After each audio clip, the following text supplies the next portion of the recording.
गावातलं आयुष्य नेहमीप्रमाणे शांत, साधं आणि विश्वासावर उभं होतं. मोठं कुटुंब, एकमेकांवरची आपुलकी आणि नात्यांमध्ये घट्टपणा.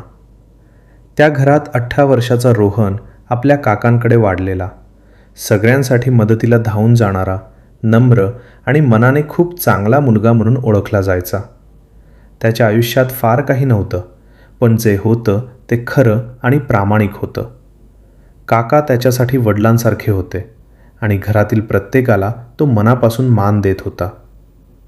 पण एक दिवस अचानक अशी बातमी समोर आली, ज्याने सगळ्यांच्या आयुष्याला जबरदस्त कलाटणी दिली. घरातील विवाहित महिलेची गर्भधारणा समजताच सगळ्यांच्या मनात एकाच वेळी धक्का, गोंधळ आणि संशय निर्माण झाला. कारण तिचा नवरा बराच काळ बाहेरगावी असल्याचं सगळ्यांना माहिती होतं आणि हाच तो क्षण होता जिथून गैरसमजाचं वादळ सुरू झालं. सुरुवातीला कोणी काही बोललं नाही, पण हळूहळू नजरा बदलल्या, कुजबूज वाढली आणि लोकांनी आपल्या मनाने गोष्टी जोडायला सुरुवात केली. आणि या सगळ्यात योगायोगाने त्या महिलेची जास्त काळजी घेणारा, तिच्या आजारपणात सतत तिच्या जवळ असणारा रोहनच लोकांच्या संशयाच्या भोवऱ्यात अडकला. कुणीही त्याच्याकडून सत्य जाणून घेण्याआधीच त्याच्यावर आरोपांची सावली पडली आणि काही दिवसातच हा संशय इतका वाढला की तो थेट आरोपात बदलला. घरातही वातावरण पूर्णपणे बदललं. जिथे आधी प्रेम आणि विश्वास होता, तिथे आता शांतता, ताण आणि शंका भरली होती. कुटुंबातील लोक ज्यांनी त्याला लहानपणापासून वाढवलं, त्यांनीही त्याच्याकडे प्रश्नार्थक नजरेने पाहायला सुरुवात केली. त्याच्या प्रत्येक शब्दावर शंका घेतली जाऊ लागली आणि त्याच्या निरपराधतेचा आवाज हळूहळू दबत गेला. रोहनसाठी हा काळ पूर्णपणे तुटण्याचा होता. कारण ज्यांना तो आपलं मानत होता, तेच त्याच्यावर विश्वास ठेवायला तयार नव्हते. तो आतून पूर्णपणे खचत होता, पण बाहेरून स्वतःला सावरत होता. कारण त्याला माहीत होतं की जर तोच हार मानला तर त्याचं सत्य कायमचं हरवेल. समाजाच्या नजरा त्याच्यावर रोखलेल्या होत्या.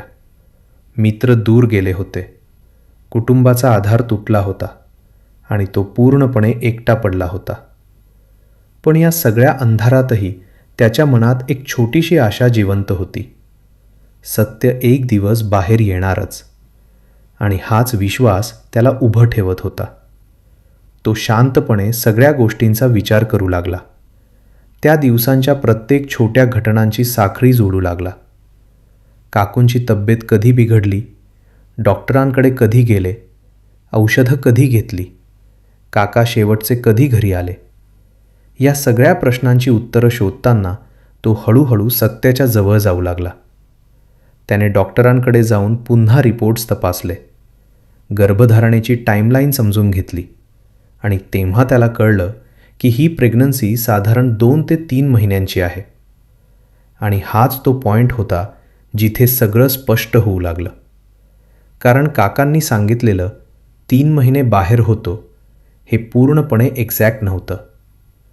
रोहनने पुढे शोध घेतला. जुन्या तारखा, कॉल रेकॉर्ड्स आणि आठवणी एकत्र केल्या आणि त्याला आठवलं, काका 2 महिन्यांपूर्वी अचानक 2 ते 3 दिवसांसाठी घरी आले होते. पण ही गोष्ट त्यांनी कुणालाही सांगितली नव्हती. कदाचित कामाच्या तणावामुळे किंवा काही वैयक्तिक कारणामुळे. हा धागा पकडताच रोहनने सगळं नीट व्हेरीफाय केलं आणि डॉक्टरांनाही ती टाईमलाईन दाखवली. डॉक्टरांनीही स्पष्ट केलं की हो, ही प्रेग्नन्सी त्यावेळेशी परफेक्टली जुळते. आणि त्या क्षणी रोहनला कळलं की त्याचं सत्य आता समोर येणार आहे. तो लगेच घरी गेला. काका आणि सगळ्या कुटुंबासमोर शांतपणे उभा राहिला आणि सगळे पुरावे त्यांच्यासमोर ठेवले. तारखा, रिपोर्ट्स आणि डॉक्टरांचं स्पष्टीकरण. सुरुवातीला सगळे शांत होते. कुणी काही बोलत नव्हतं. पण जसजसं सगळं स्पष्ट होत गेलं, तसतसं त्यांच्या चेहऱ्यावरचं भाव बदलत गेलं. संशयातून धक्क्याकडे आणि धक्क्यातून पश्चात्तापाकडे. काकांच्या डोळ्यात अश्रू आले. काकूंनाही आपल्या चुकीची जाणीव झाली आणि त्यांनी थरथरत्या आवाजात रोहनची माफी मागितली. रोहन, आम्ही तुझ्यावर विश्वास ठेवला नाही. आम्ही खूप मोठी चूक केली. त्या क्षणी घरात एक वेगळीच शांतता होती. ती शांतता होती सत्य उघड झाल्याची आणि गैरसमज संपल्याची. रोहनच्या डोळ्यांतही अश्रू होते, पण ते वेदनेचे नव्हते. ते होते त्या अन्यायानंतर मिळालेल्या न्यायाचे आणि इतक्या दिवसांनी स्वतःला सिद्ध केल्याचं समाधान.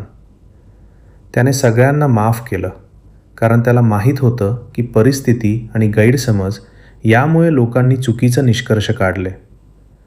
पण त्या काही दिवसांनी त्याच्या मनावर जे खोल जखमा केल्या होत्या त्या कायमच्या राहणार होत्या.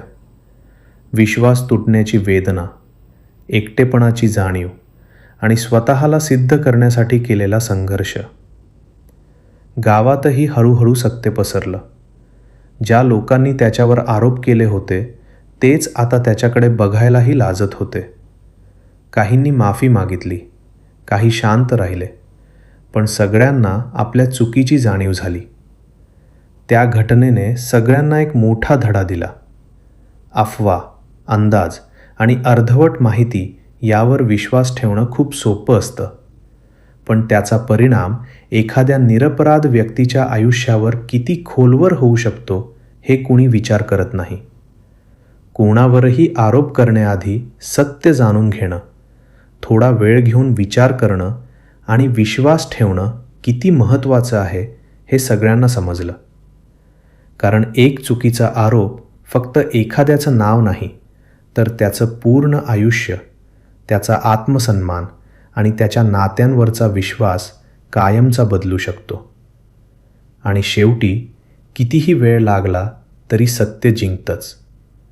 कारण सत्याला आवाज नसला तरी ताकद खूप असते आणि एक दिवस ते स्वतःच समोर येतं. जर तुम्हाला ही घटना आवडली असेल तर नक्कीच चॅनलला लाईक, शेअर आणि सबस्क्राईब करायला विसरू नका. धन्यवाद.